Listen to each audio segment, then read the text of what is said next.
So welcome to Gender in the City, Street Harassment and Safety. My name is Caidor, and I work at the Women's Leadership and Research Center, which also houses the program that UIC has that serves survivors of sexual assault, sexual harassment, stalking, and domestic violence. Right?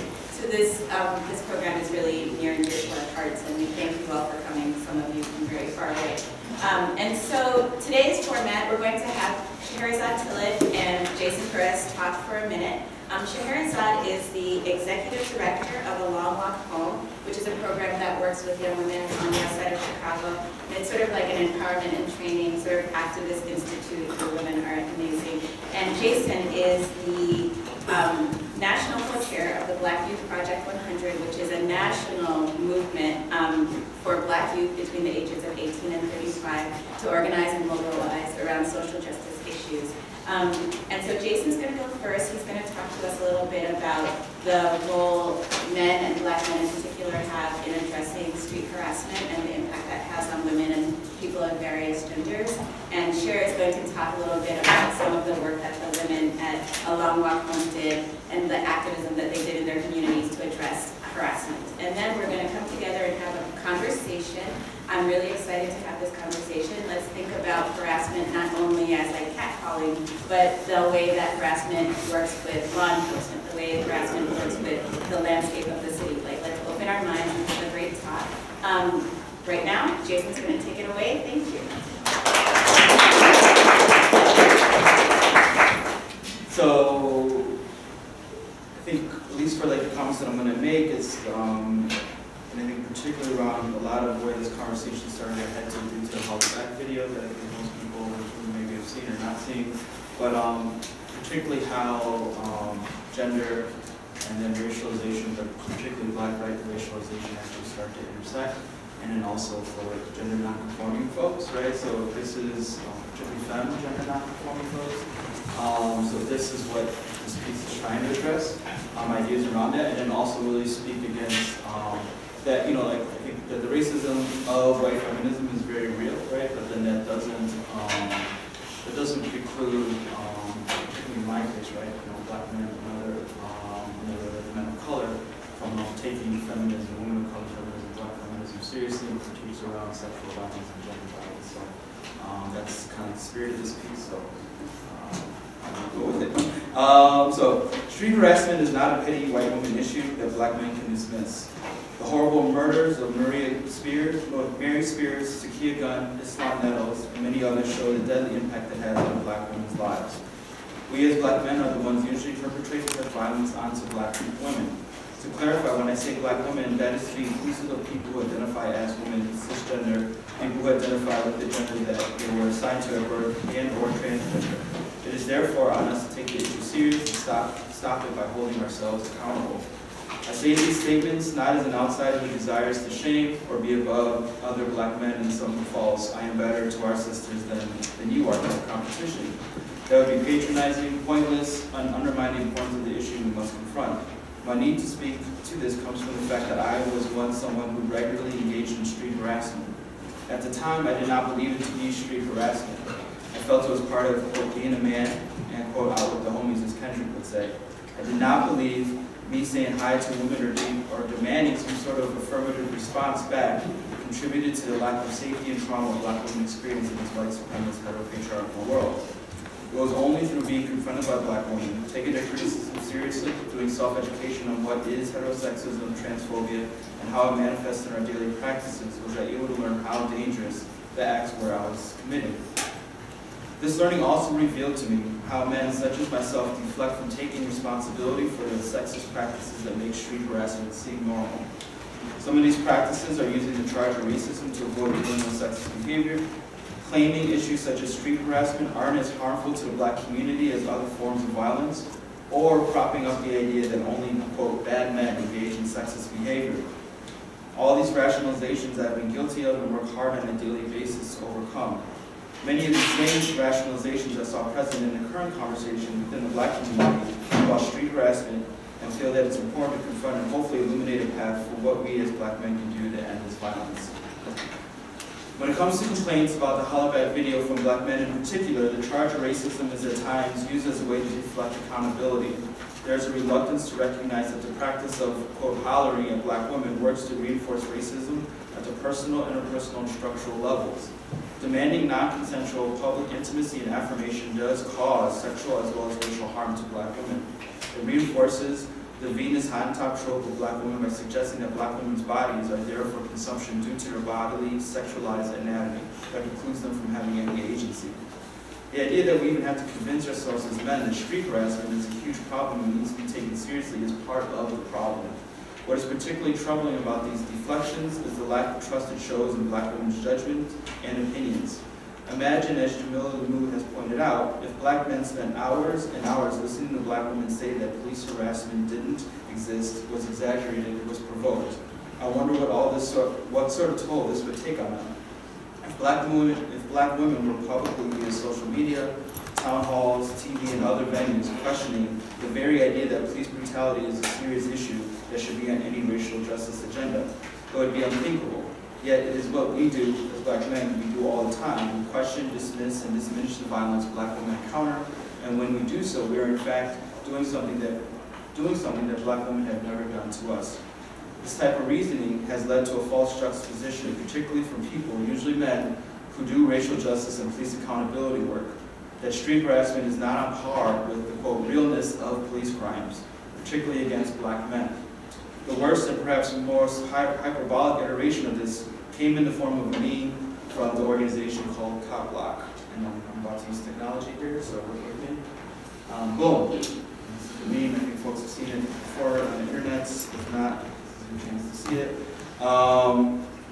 And what the meme does, is juxtapose what appears to be a white woman from the hollaback video and then a white cop beating a black person with the tagline, "If this bothers you, how are you doing today? More than this, then you are part of the problem."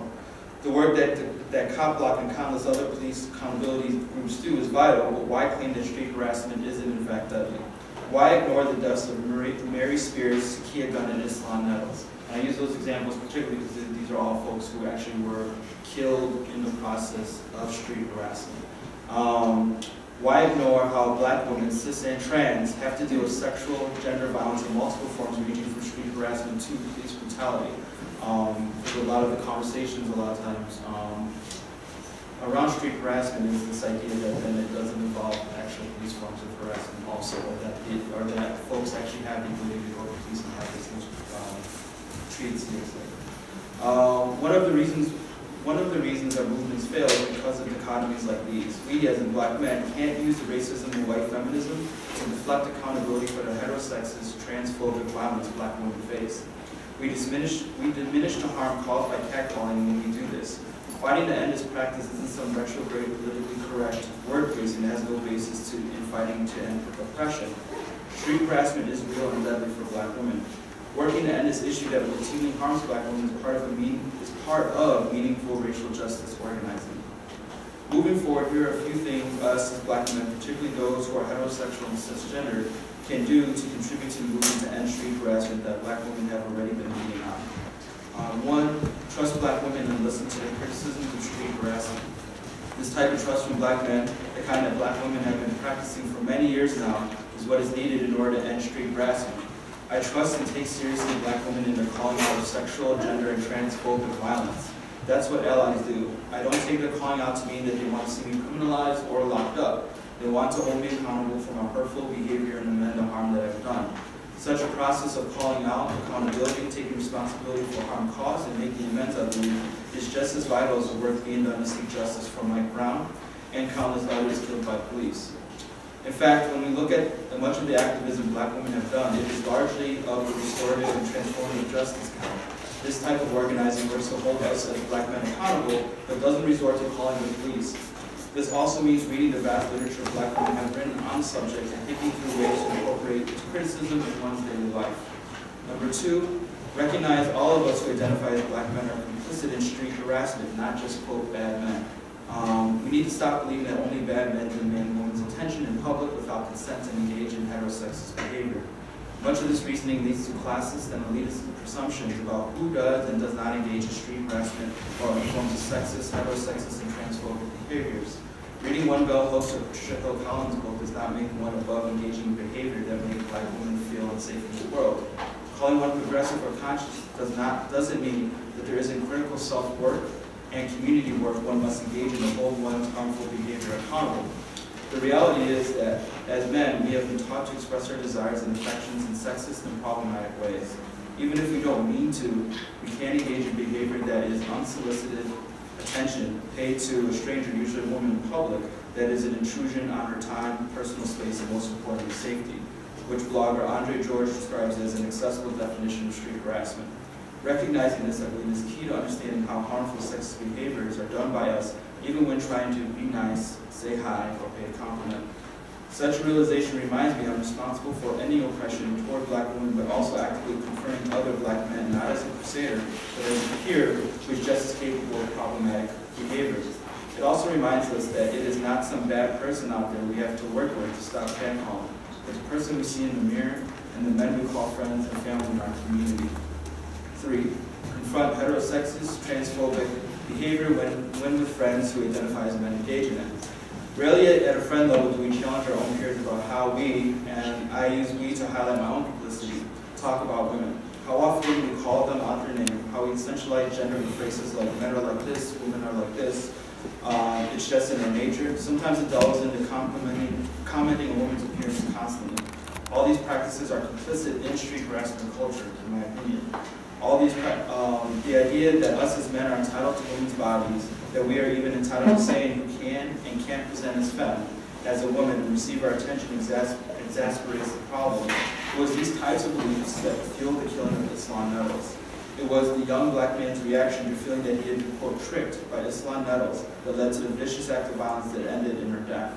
It is these desires and practices as black men to uphold heterosexist and transphobic masculinity that drives street harassment and its consequential violence. Holding each other accountable is a practical way to challenge the notion that we are entitled to women's bodies and get to determine how one chooses to present their gender. 4. Engage in public awareness campaigns that address those who identify as black men and highlight the responsibility we have to end street harassment. Examples of this is the important signposting campaign by Yumi Caidor, highlighting how black women's lives are lost to violent acts committed against them by black men and outlining what black men need to do to end it. Posting such signs in black neighborhoods helps create the conversation that is needed, connecting street harassment to black women's safety, while making it clear that this isn't about criminalization, but about what black men can do within the community to end it. Other forms of public awareness is compiling online articles about how to stop violence against women and posting it online or sharing it directly with other black men in your circle. And then 5, intervene when you see incidents of street harassment. A simple way to intervene when seeing a black woman being street harassed is asking, "You okay, sis?" as the #YouOkSis campaign has asked us to do.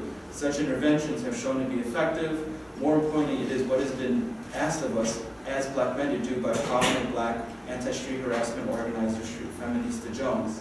Again, I think an important part of doing this work is the willingness to take the lead from black women.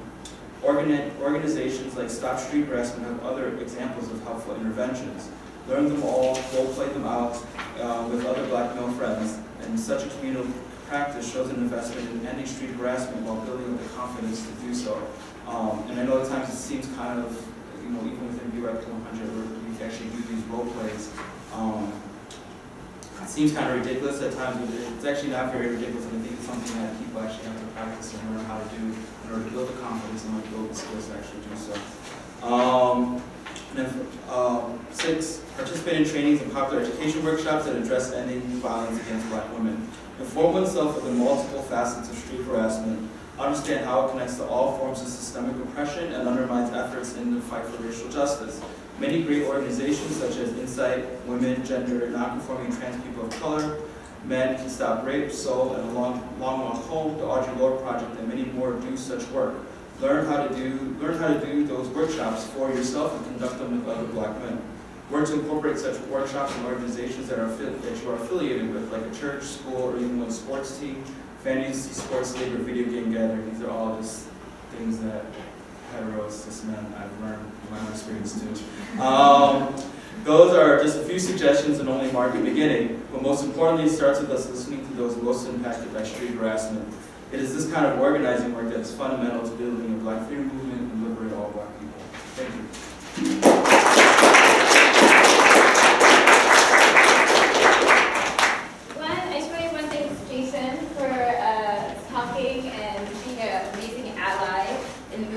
violence. I really think like the liberation of all Black people, I think the liberation of women really needs to include, have a racial justice framework as well as a gender analysis at the same time. So as we fight for gender equality, we fight for racial justice at the same time. And so no better person that does it than Jasson, and being just an amazing ally and what that means in this movement particularly. I'm gonna backtrack and then like talk about the video as well. So I run an organization called A Long Walk Home that Rachel just spoke about, and uses arts to end violence against women and girls, particularly to inspire leaders and mobilize young people to end violence in their own communities. And our name alone, A Long Walk Home, is a story about public spaces and safety. The name came from my sister, who's a co-founder of the organization, and is also a rape survivor who was raped in college. And during her study abroad program, as she was trying to figure out safety for herself after she was sexually assaulted, she wrote a poem called A Long Walk Home. And so I think right there's this connection, and I'm going to talk about the spectrums of like sexual violence and how street harassment is part of that spectrum. So we can't talk about rape, we can't talk about other forms of gender-based violence without talking about street harassment as well. And so a lot of my background and my work has been on college campuses talking about sexual assault. I photographed my sister's healing process and have gone to different colleges to talk about prevention of sexual violence. In Chicago, I think that this is where we shift and we really got into more talking about street harassment. We created a program here called Girlfriends Leadership Institute, and one of my students was actually coming to meet us and she got lost. So I'm going to do my best to talk about the program and some of the work that she has been doing amazing in the community. And it's a program located in North Lawndale College Prep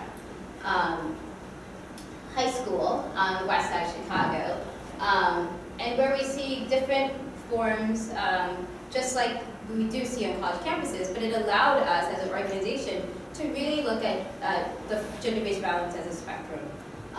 And so looking at sexual assault, looking at dating violence, looking at other forms of violence, including community violence, in terms of economic violence, and how do those things really intersect with racial as well. And so just in terms of some stats that I have here, that 90% of our girls have said that they've been street harassed or sexually harassed, a form of sexual harassment. And that is something that they all say, unlike dating violence and sexual assault, right? This is a commonality that they get it before coming into our program and being trained. They get 120 hours by us, by like different organizations, talking about street harassment. One of the latest stats that came out in a report about Women's Law Center and the National NAACP talked about like Black girls in the school. And even though the stats are similar between Black girls and white girls in terms of experiencing street harassment, one of the differences was about preventing how Black girls have a higher rate in terms of when going to school or coming from school, they change their route, right? Or stop going to school completely because of the street harassment. And so that then goes into another area in terms of education, right, and safety in public spaces. So I just want to talk about like some of the work that we do in North Lawndale. So when I began at the schools doing this work, we just often heard horrible stories about girls walking home or from school or walking to school being sexually assaulted, as well as the sexual assaults that are happening in their homes as well. So in addition to the sexual violences. We also heard about stories, I was going to uplift a story about a young student of mine who publicly told a story at at a town hall meeting about black girls, how as a class valedictorian in 8th grade, she was one of the top student, gave her speech, and went to high school, and was being harassed by like her freshman, like going to like English class, a freshman boy. And as she was like walking to class each day, she like continuously didn't want to go to school anymore. So this top student, this broke my heart as she told the story, because she said, I know that she was a top student, she has all this like family support at home, but like what was preventing her wanting to go to school was being harassed. And then she told her teachers at the school, and they brushed it off, and they didn't, know how to respond or know what to do. And so I was thinking about the impact of this street harassment as I told the stories about the sexual assaults at the same time. Really made us really focus on street harassment as an issue in addition to the other issues that we were talking about. We were lucky to, I think, start Girlfriends during the time of Young Women's Action Team, a powerful organization here in Chicago that was led by young girls, Baron Kava, which some of you guys know, right? Baron Kava, she's an amazing activist, so she like does everything. And so as we were like piloting a young girls program, or as Longcom was thinking about making it, we brainstormed a lot with Baron Kava about how to do this and do it correctly.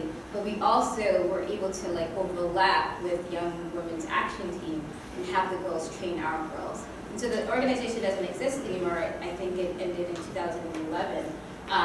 But they were amazing in terms of just advocating for young girls. And one of the things that it's a project that was created was they came together, these young girls in Rogers Park, because the issue that was facing about street harassment.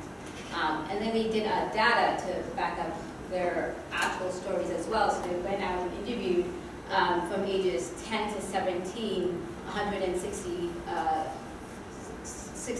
young people, and 90% of those people that they interviewed, in terms of, I think they interviewed girls at first, said that this was an issue. And then that's really the formation of the Young Women's Action Team. And they did amazing things. Some of the things that we are benefiting from today in terms of like seeing on a CTA campaigns, policies that you have signs like about sexual harassment. Those are some of the initiatives that they started.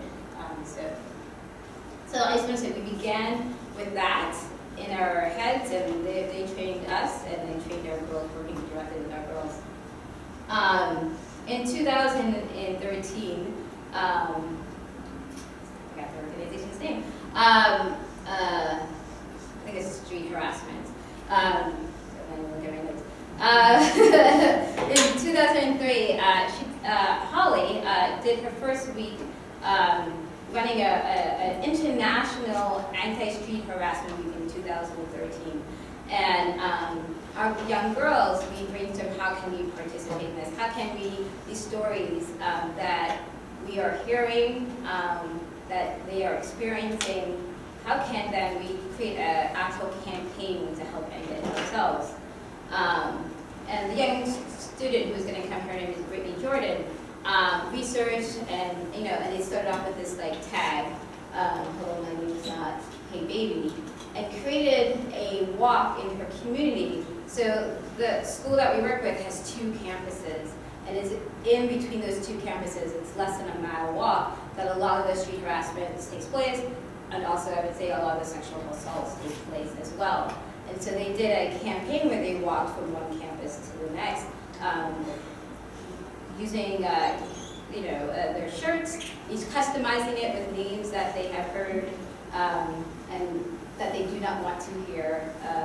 We all got shirts and marched in their community. It's also just as a strategy, as an important strategy, creating allies, right? So that this isn't just a women's issue or a girl's issue. How do we include the boys is what they wanted to do, and the boys got to choose what shirts that they want to be made as well, and they made the shirt. We give out brochures in the community as well. So not just marching, interacting with the community. The girls, continuing the work of Young Women's Action Team, met with CTAs and WBZ to strategize about how to create like an actual citywide campaign as well. And then this summer, we had an artist in residence, since we are an art organization, Tatiana, who has a project. She's a Brooklyn-based artist. Is anyone familiar with her work? Yeah? No. Stop Telling Women to Smile. Amazing artist, using art and art activism to really kind of tell women's stories and reclaim the streets. And so using like street art as a way to like reclaim the same spaces that are they're feeling trapped in, to then like actually be in. So these are some of her work. This is the work that she did with our girls, so the girls making their own signs. And it's just really interesting to see what they write when they have, and what they, when someone asks them to do this, right? There's so much to share.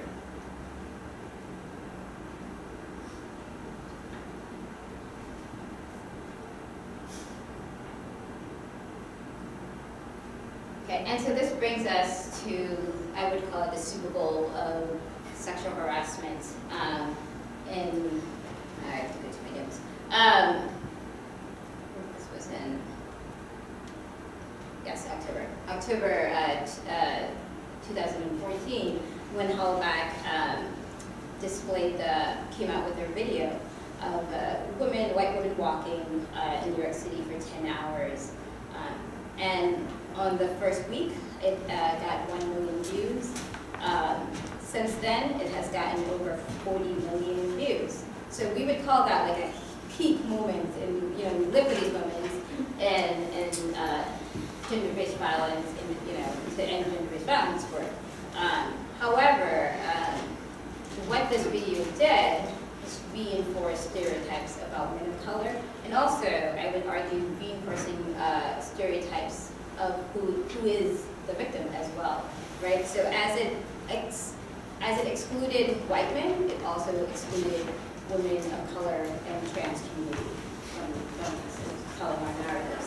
And so in November, we had a forum at the Silver Room in Wicker Park, where Jason and I were a part of that, to really create a community open discussion, to talk about what is harassment, how does race play a part in social norms, and I would love to share some more of that later on. Okay, and just to end, I have a video that I think I would say would replace that video, or not replace it, or I think has a better analysis. Even though street harassment, I want to say, it's a really serious issue, and it really impacts so many, as Jason said, people, as he lifted up the people who have passed away from it. I did this, Jessica, do you guys know this video at all? Yeah. Okay. It's Jessica's last name. Oh, Williams, yes. But I really think it's a really good video, even using humor as a way to make it relatable. And this video came out before the Hollaback video.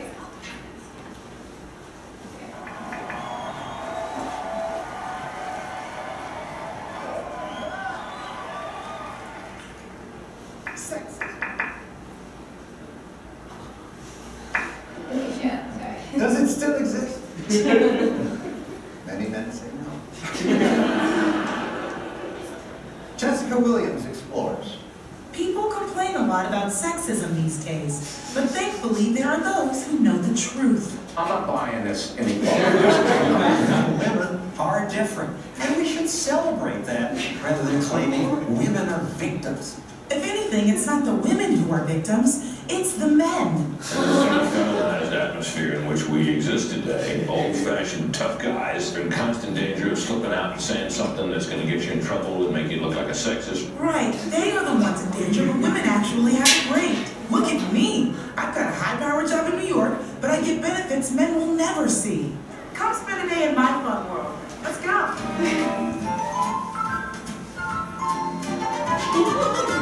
Now let's take my walk to work. For most guys, it's just a calm, boring commute. But for me, it's like I'm competing in a beauty pageant every day. Do men get super nice things said to them when they walk by an open construction site? Hola. I'm fine, how are you? Thanks. Or walking by a random security guard on his lunch break? Thank you. Yes, I do have nice hair, Mr. Rent-A-Cop. And if I don't want people talking to me when I walk to work, all I have to do is go 4 blocks north to avoid teenagers hanging out at the bodega, 3 blocks west to get around those creepy old guys playing dominoes, oh, and avoid Wall Street douches, white guys, Latino guys, black guys, Middle Eastern guys, really any men. And it only takes 55 minutes to get to work. And look at how much exercise I get. Hold on. Is that gonna stare at my ass? That's sweet. Ooh. How could any women possibly be bothered by this? Incredibly, I found 1 or 2 ladies who are. Thank you so much for sitting down with me. I really appreciate it. Whoa.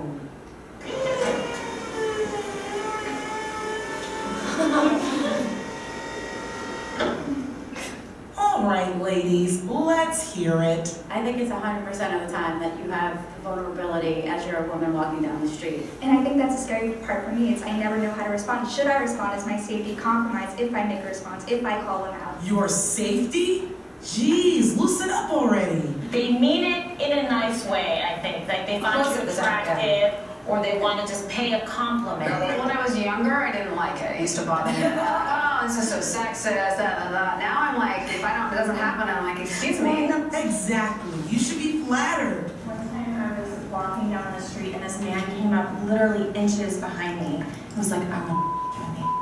What? A guy once said he wanted to on my tits and take a dump on my breasts. I'm so sorry that happened. Beautiful is fine, but bitch, I want to eat your. That's a whole different story. And the sad thing is, that guy will probably be happy to tell you that story. But come on, how often does the gross stuff really happen? Where are some places on this map that you have been street harassed? South Bronx. Oh, no, let's see. Oh, that leaves a lot of safe places. You'll be safe right around. One of their sightseeing cruises. Are you serious? Okay, fine. But whose fault is all this really anyway? I don't know that we can restrain boys from being boys, so the long stare, the offhand comment, you have to, what do? Excuse it? Because it was certainly provoked. Oh, right. What makes you think you can just go outside wearing a dress, or pants, or a red shirt? You can walk down the street in a burqa. You can walk down the street in a bikini. It doesn't matter. You're still going to get harassed. If you make eye contact with anyone, it's like, oh, that was an invitation for you to say something or look at me too long. Whoa, make eye contact? Ladies, you're clearly not walking down the street the right way. Rule number 1, always wear oversized headphones. Rule number 2, master the fake phone call. Hello? Beyonce? Avoid eye contact at all costs. Keep your head down for the love of And there's tons of other fun solutions, too. My normal response is just put on the bitch face and just walk straight ahead, completely ignore them. Do you guys all have a bitch face?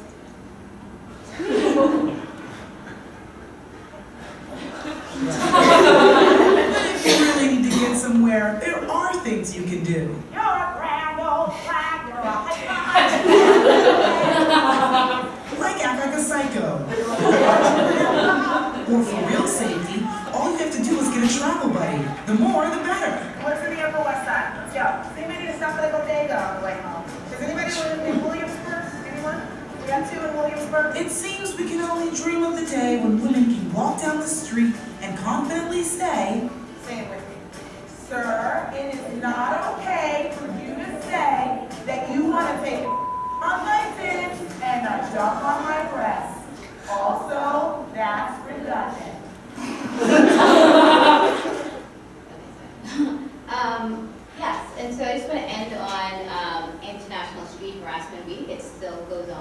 And the next one will be April 12th to the 18th. And I really think I would encourage us all to figure out ways we can all, like the solutions parts of it all. How can we really try to end this from it happening to others, as well as be allies in the process? Thank you.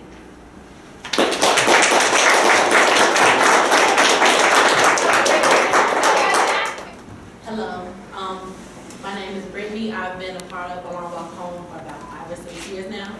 And in the neighborhood that I went to high school in, street harassment was an everyday thing.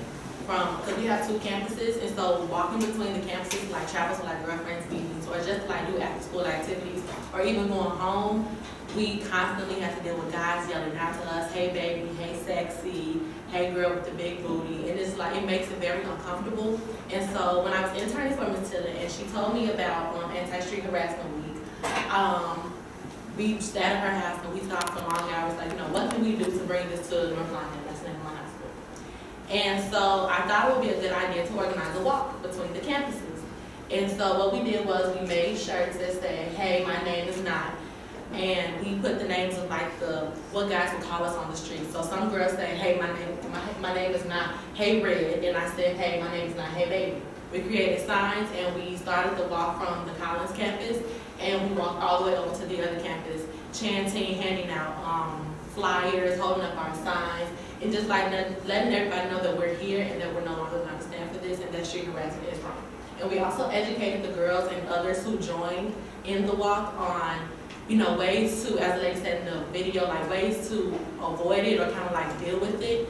And it helped a little bit, you know, it still goes on of course, but to have this walk in the school is like continue to do it year after year, even though I graduated from high school, it means a lot because I feel like I started something that's going to carry on for a long time, and eventually we'll get to that point where girls can walk down the street safely without being worries.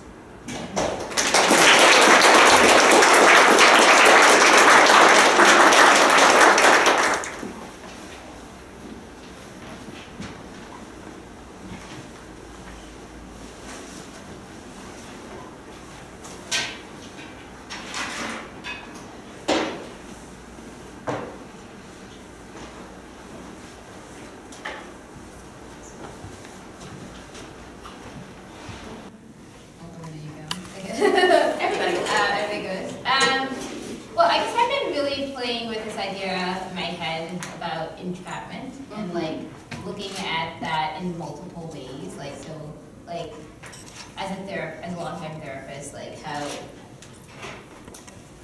inadequate mental health services could be entrapment.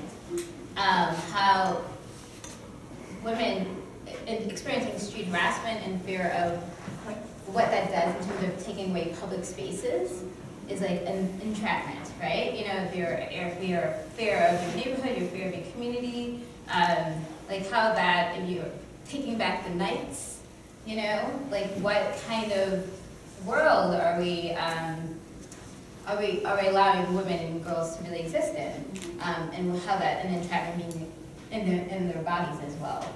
And so, I'm not sure if I'm answering this question quite, but I recently went to Capitol Hill to fight for help in terms of how Black girls are experiencing like education inequalities. And the issues that I spoke about was the issue that I presented there in terms of street harassment and sexual violence and dating violence, and how that like impacts them going to schools, right, or not succeeding in schools. There's a lot of focus and needs to be more focus on boys, but there's like a lack of focus on girls, especially Black girls. So that the idea of, you know, that Black girls are facing these issues at higher rates, even though it impacts everyone, and that they have multiple, you know, they have multiple layers on top of that. So it's the gender, the harassment because of their gender, there's harassment because of their race, there's harassment because of their sexual orientation, there's, you know, there's just like the multiple compounds, things that they're dealing with at the same time as they're walking down the streets, I think. So, I don't know, I answered a lot of different things. That's how my head thinks it. But I really am playing like with this idea about like what and I think Black Lives Matter really allowed me to focus on like entrapment in a new way and like looking at it in different forms of being, particularly to Black women's stories. These are fast. Maybe we should let her go first. I should have. Who go? Yeah. Show up another one.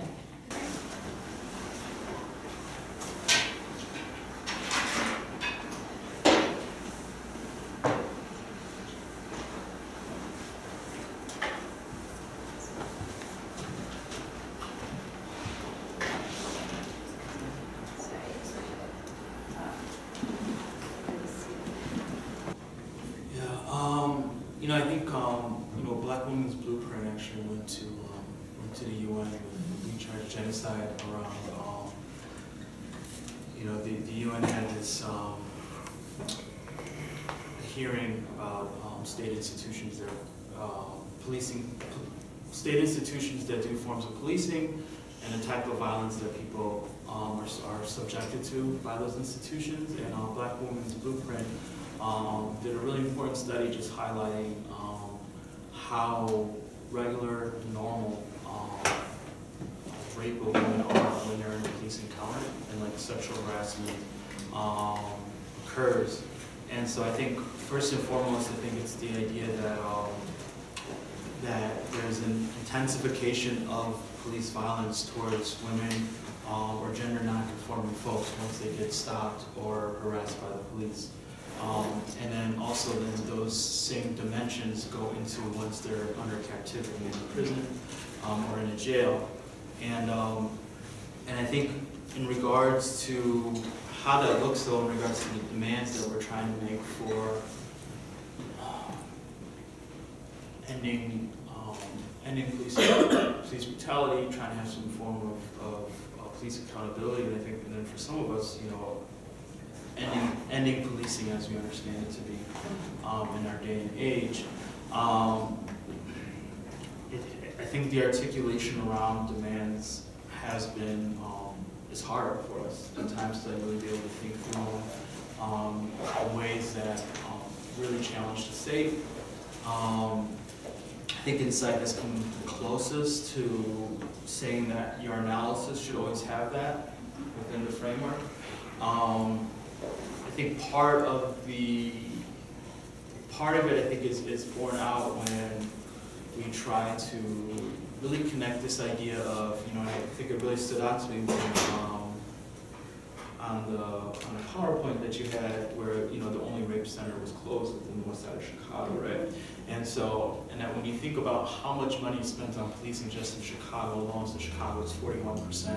It's actually the only budget area in the city of Chicago that actually went up in expenditure versus all other city budget services within Chicago. And that, juxtaposing that to then the lack of social services, period, right? But then particularly, you know, what folks would call like gendered social services, right? That actually speak to how to have remedies for gendered violence and sexual violence. And I think for us, that's when you start to get to a moment of really interrogating that.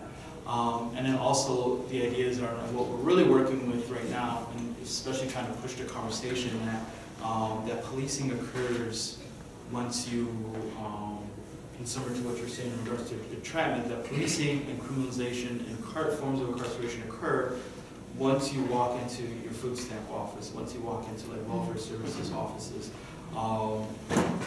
And that part of our fight has to be about fighting policing in those spaces and in those areas also.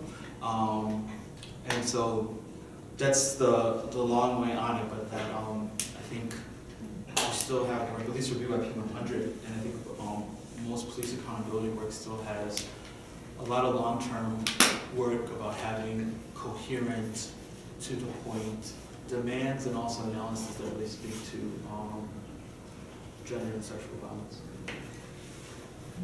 I have a question for Brittany. Oh, yeah.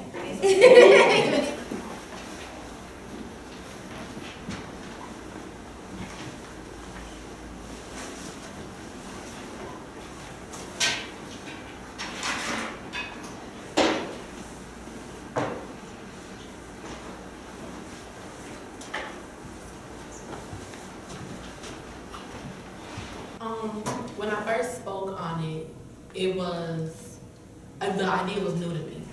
And so like all the information that I was providing to them, it was fresh, it was new, it was coming, straight from Tillet and like research that we had done. And so like to get my friends involved, like I told them like, just gave them examples of how we're walking down the street. This is what's happening. When that guy said that to you, that was wrong. He shouldn't have said that. But now it's more educated and like how I like tell my sister about it or tell my coworkers about it. It's more in depth and like they don't even realize some of the things that they're doing in the work area. Even though it's not on the street, it's harassment still. And so I guess because over the years, like my knowledge of it has grown. So that's how. I think we even, we switched it last year, so we decided strategy-wise not to go in the streets because we were hearing all the stories about teachers harassing students or being harassed in the school, so we decided to take back the halls instead. So I think that was building off of like the 2 years that you did, and then you work with them, looking, what was really a new thing that was going, not new, it was us, like I think it became a safer culture to talk about it, is what, thanks to Brittany's work that she was doing. So we were hearing stories that we wouldn't be able to hear because the culture in the school was shifting.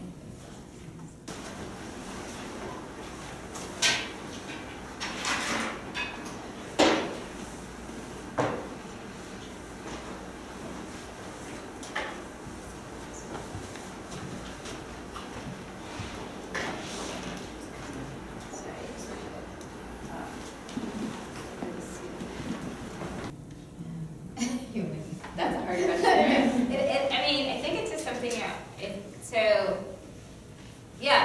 I'm gonna just go with my head and then,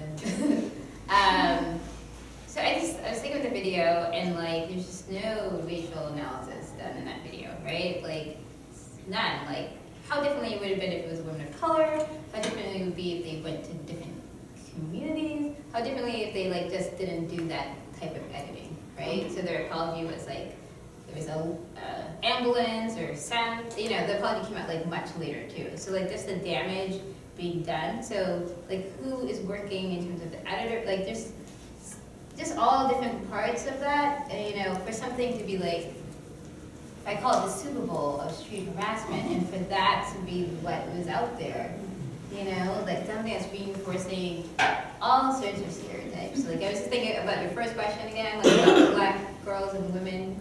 And like, so like, they're not even allowed to be as victims, right? They're not even allowed to be seen. So I say it's just as damaging the fact that it's just focused on like, not having white men. It's so damaging not to have women of color as well,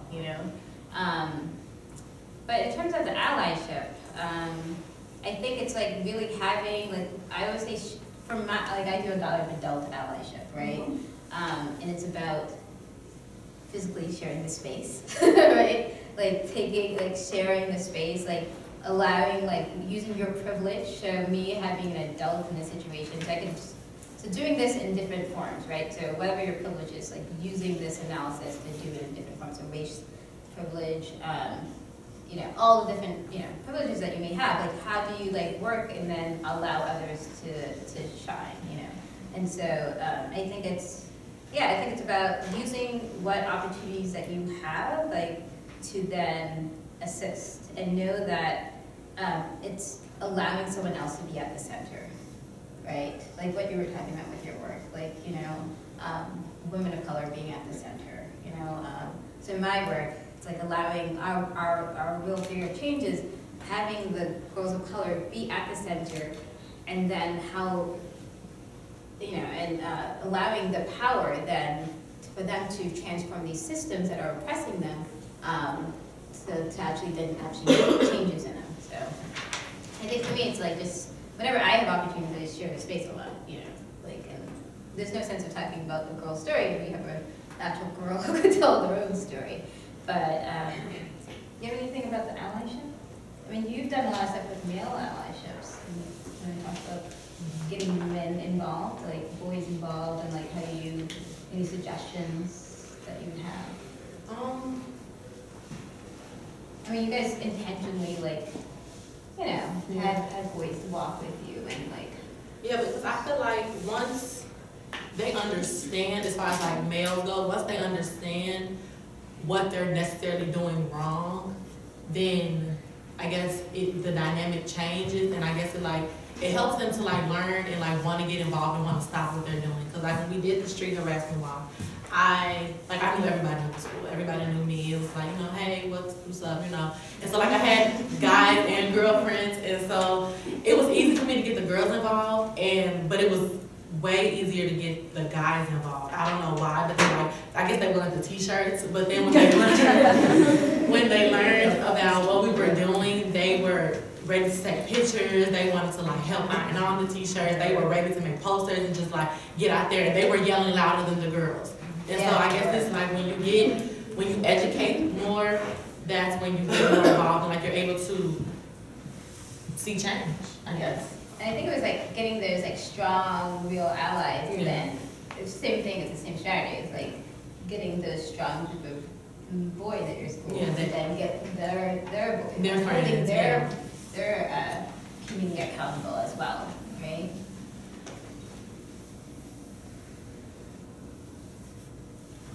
Okay, I feel like you can answer the ally question, but I was just you're doing well, but you don't want to.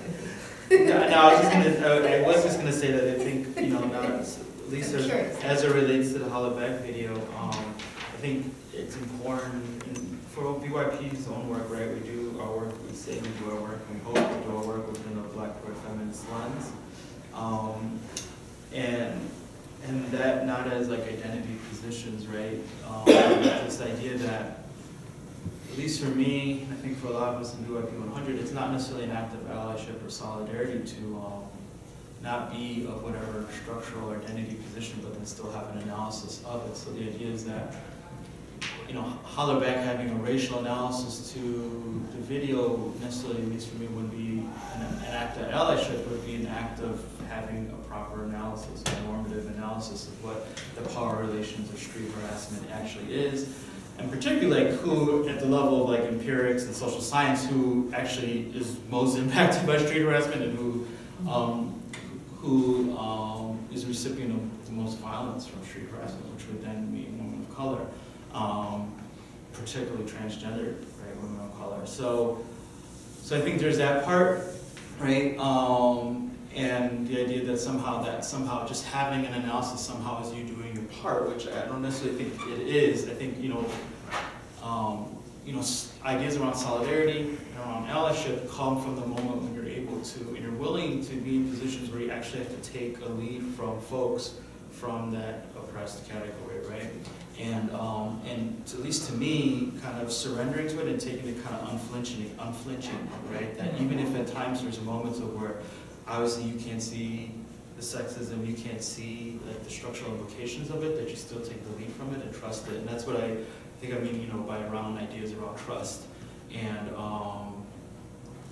is this idea that you put yourself in positions to just say yes and go forward and do that type of work.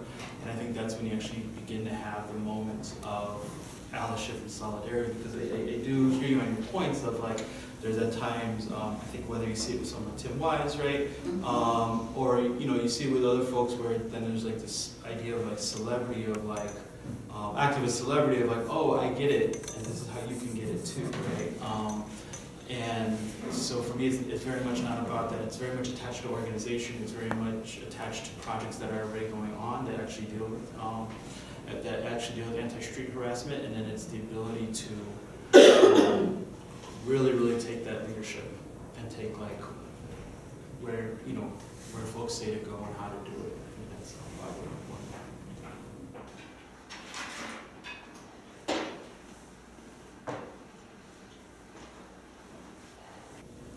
I think there is different strategies depending on the situation. So first is like, are you safe? Is the first strategy, right? Like safety is always the first situation.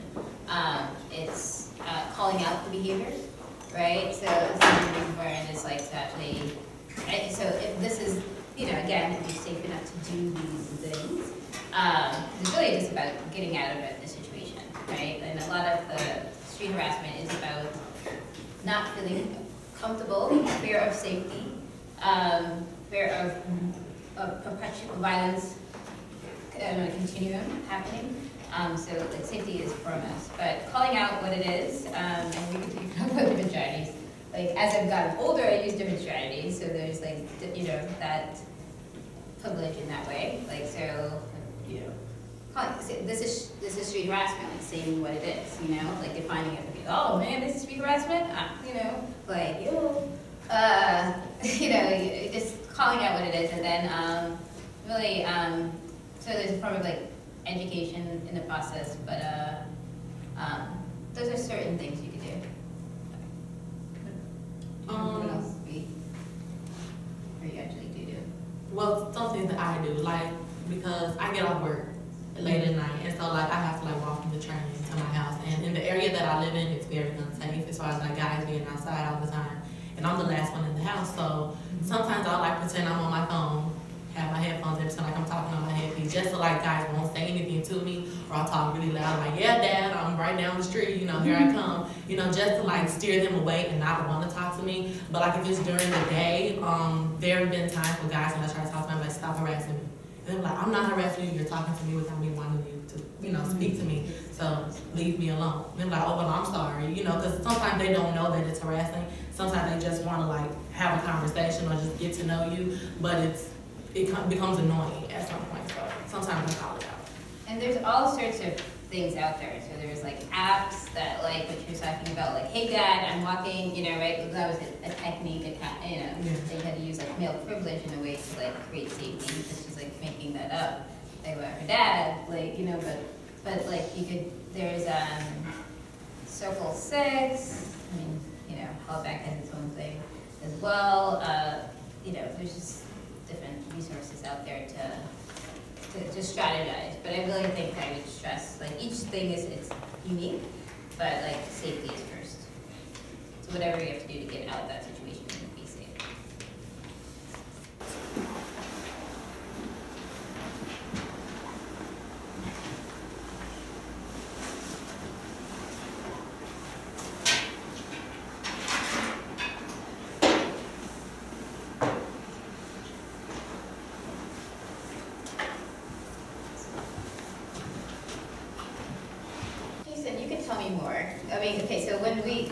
Because I just want to say, I used that same strategy when we spoke at the Silver Room in our open forum, and I was just disappointed about the lack of empathy about it, right? So there was like a lot of men of color in the room, and I particularly like knew what I was getting into, like, because I knew it was like a call, like an open forum, which not a format I really liked so much.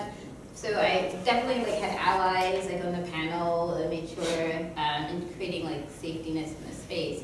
But there was just like a lack of like empathy about like women's bodies, like, and it usually got policing narrative in that same way. So it's like, it's like I couldn't understand how there was like, didn't understand that same kind of harassment that and the fear of safety and being in the streets in terms of like police violence and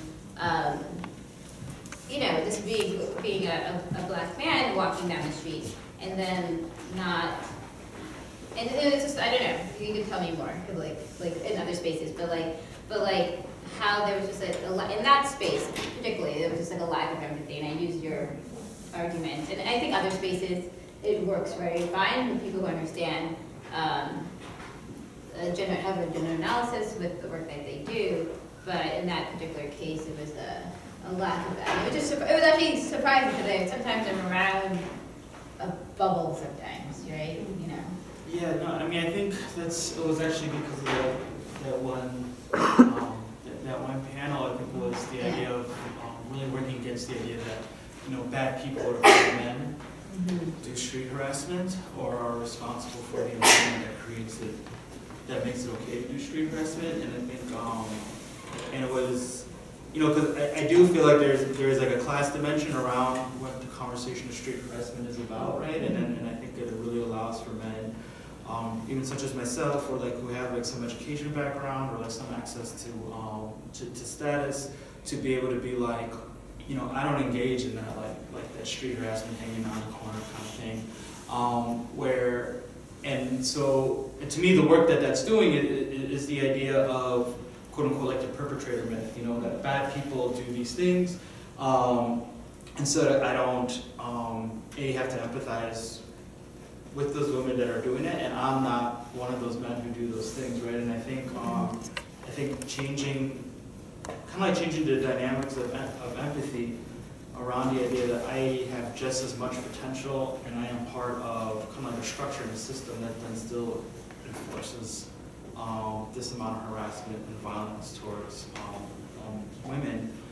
I think that, I think just kind of viewing it in that way and kind of really pushing that message to folks, especially folks who are trying to see themselves as allies or as supporters, really helps to kind of dispel the idea that one is above street harassment in its most kind of like, I think plain sense in the way that you can see it, you know. There was like one above it, there was also like just not acknowledging it as well, like so empathizing about what was really happening. There was like just a clear divide in some ways. There was some like people, which I actually haven't experienced so much in the sexual assault world in that kind of way. I think there's something about like the people lightly thinking about street harassment and the severities and the impact of that, and so that's why I'm glad you lifted the people who passed away, you know, like how it's on this continuum and, you know, bringing this to, because there was a lack of understanding about it in that, how that policing the body, and so I was trying to connect about the fears that they also have as well, so, but. I'm going to jump in. Go ahead. Whatever, moderator privilege. Like, I think the connection is power, right? Like, at the root, it's power. And it's this sort of like unearned sort of power that is conferred upon you by the even specter or potential for you to be able to commit violence, right? Like, that is why people are afraid of cops, and that's why people are afraid of street harassers, right? Is it because there is, like, people are wielding a power, and I think that when we're talking about street harassment, especially of women, right, and we have this imagination that street harassers are like men of color who are working class, right, which is a myth, right? But if we own that, then we have to think about like we live in a world where these people are generally not given power.